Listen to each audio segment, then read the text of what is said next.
굿모닝 이렇게 신문을 보네.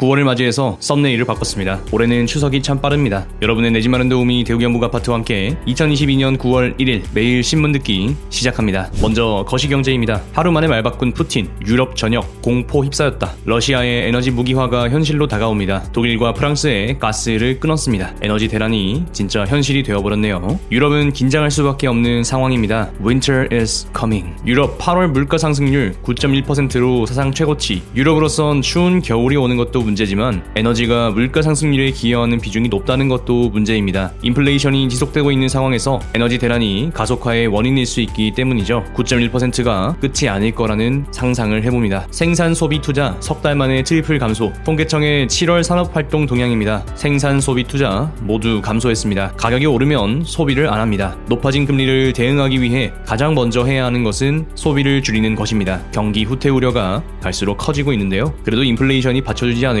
낙관도 해봅니다. 경기 둔화에도 꿋꿋한 미 고용 3회 연속 0.75%포인트 인상 힘받나. 놀라운 것은 3회 연속 자이언트 스텝을 해도 견딜 체력이 된다는 것입니다. 이것이 달러 패권입니다. 한편 장기 국채 금리가 안 잡히고 있어서 고민입니다. 물론 장기 금리가 안 잡히는 것이 좋은 것이긴 한데 참 뭐랄까요, 아이러니하네요. 10년끈 론스타 한 정부 3,100억 배상해라. 10년을 끌어온 론스타 외환은행 매각 소송의 판결이 나왔습니다. 한국 정부가 3,100억 원을 배상해야 한다는 결론인데 청구 금액 6조 중에 4.6%만 인정된 겁니다. 이 금액이 줄어든 금액이긴 하지만 액수 자체가 상당한 금액입니다. 입국 전 코로나 검사 폐지. 우리나라만 하던 거 없어졌군요. 3일부터 음성 확인서 필요 없습니다. 조금 더 편하게 해외를 다녀올 수 있겠습니다. 다음 섹터입니다. 부동산. 평당 1,000만원 천장 뚫린 아파트 공사비의 비명. 원자재값 상승 여파로 신축 공사비가 평당 1,000만원을 넘어섭니다. 미래 인플레이션으로 인해 상승할 것까지 반영하고 있는 모습입니다. 그래도 공사 진행해야죠. 어쩌겠습니까? 추진력 있게 조합에서 밀고 나가야 합니다. 이렇게 되면 주택 공급의 속도가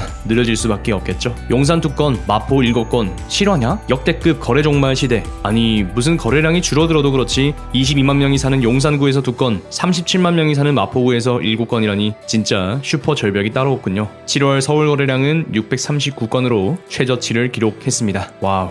부동산 빙하기, 쌓이는 미분양, 수도권 7개월 새 3배나 늘었다. 수도권 미분양이 늘어나고 있습니다. 입지 대비 가격, 그 공식이 여기에도 먹히고 있죠. 대구는 매를 먼저 맞아서 소진되는 경우도 더러 보입니다. 희한합니다. 1주택자 50만 명 세금 폭탄 위기, 종부세 완화 8월 국회 통과 불발, 야당의 반대에 정부가 호소한 마감 시한을 결국 넘겼습니다. 조세 대란이 예고됩니다. 종부세는 정말이지. 네, 여기까지 하겠습니다. 무주택자 내 집 마련 꿈 접었나? 생애 첫 집 매입 37% 확 줄었다. 생애 최초 무주택자들이 매수를 하지 않고 있습니다. 가격이 오를 땐 열심히 사고 가격이 내릴 땐 전혀 관심을 두지 않는 것이 모든 시장의 동일한 원리인 것처럼 보입니다. 이자가 부담스럽긴 해요. 다음 섹터입니다. 증시. 8월의 공매도 폭탄. 이런 기업들이 맞았다. 가치에 비해 지나친 가격을 가지고 있거나 실적, 업황이 안 좋은 기업이 두들겨 맞았습니다. 공매도 비율이 높은 종목들을 불러보니까 메리츠 금융지주, 넷마블, 한샘 이런 기업들이네요. 삼성 협력사 2.1조 조기 지급. 이재용의 의지 역대 최대. 추석을 앞두고 2.1조 원을 조기 지급하는 삼성이 웬만한 국가 수준입니다. 현대차, 수소차 넥소 신형개발 전력, SK포스코 수소사업 야심. 8월 31일부터 9월 3일까지 수소 모빌리티 쇼가 진행되고 있습니다. 전기차 이후의 세상, 수소로 미리 경험해볼 수 있습니다. 시간은 꽤 걸리겠지만 기술 개발로 앞당겨질 수도 있겠죠. 저는 기술 낙관론자입니다. 한화 장갑차 5조 수출 기대, K방산 글로벌 진출 가속화. 이야, 한화 디펜스가 호주 수출에 다가섭니다. 우리 무기가 좋은가 봐요. 전력 판매 시장 한전 독점 깨진다. 재생에너지로 생산된 전기를 직접 전력 거래 제도를 통해 구입할 수 있게 됩니다. 이건 한전 민영화로 가는 초석인가요? 마지막 기사입니다. 냉전 종식, 고르바초프 각국 애도. 러시아에선 미운털 박힌 이유. 냉전 시대를 끝낸 공산당의 마지막 서기장 고르바초프가 별세했습니다. 그는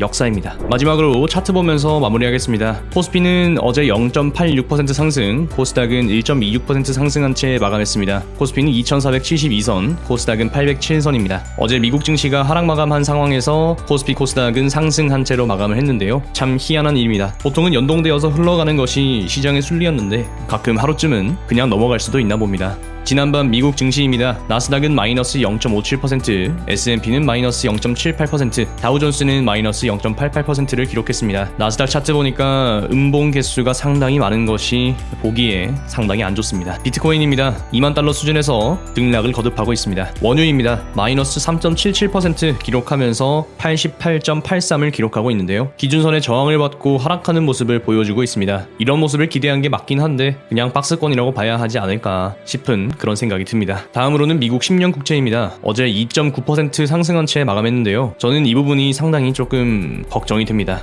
고점을 한 번 더 높이는 과정인데 거기서 저항을 받지 않고 추가적인 상승을 일으켰다라는 점이 이 장기금리가 꺾이지 않을 것 같다라는 불안감 생기는 것 같아요. 원래 패턴대로라면 여기에서 추가적인 하방이 나오고 인플레이션이 무너지는 현상이 나와줘야 하는데 장기 국채 금리가 오르고 있으니 FED가 선택할 수 있는 것이 자이언트 스텝이라는 금리 인상 말고는 대안이 없어지는 게 아닌가 하는 생각도 듭니다. 통화 정책이 인플레이션에 먹히지 않는 불안감? 그런 게 생기는 것 같아요. 달러원 환율은 고점 만들더니 한 차례 음봉을 보여주고 있습니다. 여전히 고점 영역에 와 있다는 것은 인지를 해야겠죠. 1330원대 무너지기를 바라면서 무너지면 일부 정리해야겠습니다. 시청해주셔서 감사합니다. 9월의 첫날 스근하게 시작하셨으면 좋겠습니다. 비가 와서 좀 선선한가요? 오늘 하루도 행복을 선택하는 그런 날 되셨으면 좋겠습니다. 이상 대우영북아파트였습니다.